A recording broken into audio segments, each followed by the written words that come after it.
एक समय की बात है। एक छोटे से कस्बे में गगन नाम का आदमी रहता था। गगन अपने घर में बेटे और पत्नी के साथ रहता था। गगन गरीब था, इसलिए वह दिन रात अपने परिवार की जरूरतें पूरी करने में लगा रहता था। वह हर हाल में बेटे और पत्नी की खुशी चाहता था। गगन एक छोटी सी कंपनी में काम करता था, जहां उसकी आमदनी घर खर्चे जितनी हो जाती थी। लेकिन फिर भी गगन कंपनी वाला काम खत्म करके दूसरी जगह जाया करता था ताकि कुछ और पैसे कमा सके। काम में व्यस्त होने से वह अपने परिवार को समय नहीं दे पाता था।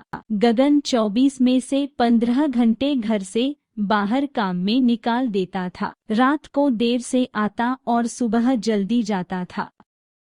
इस तरह कुछ दिन बीतते गए। एक दिन गगन की पत्नी ने उससे कहा कि आप पूरे दिन काम करते हैं और हमें समय नहीं देते हैं। वैसे भी हमारा खर्चा आराम से निकल जाता है, तो आप इतनी मेहनत क्यों करते हो? हमारे पास जीतना है, उसी में हमें खुश रहना चाहिए। चलिए आज हम तीनों कहीं घूमने चलते हैं। तब गगन कहता है कि बस कुछ समय मुझे और मेहनत करने दो, फिर आराम ही आराम है। इस तरह गगन मेहनत करने में लगा रहता है। उसका बेटा भी उससे अक्सर कहता रहता था कि पापा आप मेरे साथ खेलो, बैठो और मुझसे बातें करो। लेकिन गगन हमेशा काम के लिए कहकर कभी उसे समय नहीं दे पाता था। कुछ समय और बीता।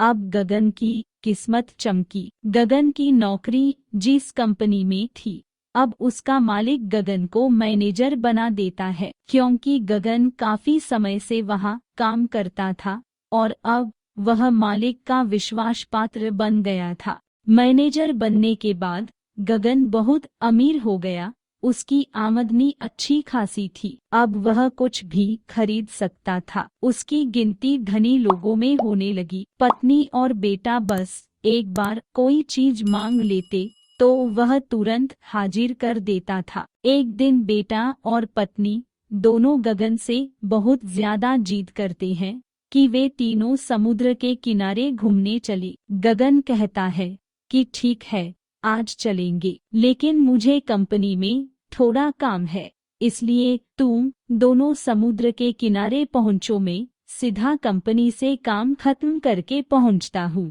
पत्नी और बेटा दोनों वहां चले जाते हैं। तभी समुद्र में बहुत बड़ी सुनामी आ जाती है और आसपास के लोगों को भी बहा ले जाती है। पत्नी और बेटा दोनों पानी में बह गए। जब गगन वहां पहुंचता है तो ऐसी हालत देख घबरा जाता है। उसने हर जगह देखा, लेकिन सब कुछ नष्ट हो चुका था। उसे यकीन हो गया कि उसकी पत्नी और बेटा भी बह गए। वो जोर जोर से रोने लगा और अपनी पत्नी की बात को याद करने लगा कि हमारे पास जितना है उसी में खुश रहना चाहिए और अपने परिवार के साथ खुशी के नए पल बनाने चाहिए ताकि हम उसे हमेशा अपने दिल में संभाल कर रख सके। पैसों का क्या है, कभी होंगे तो कभी नहीं होंगे। इस कहानी से हमें यह सीख मिलेगी कि हमेशा अपने परिवार के साथ समय निकालकर बैठना चाहिए। अगर यह कहानी आपको अच्छा लगा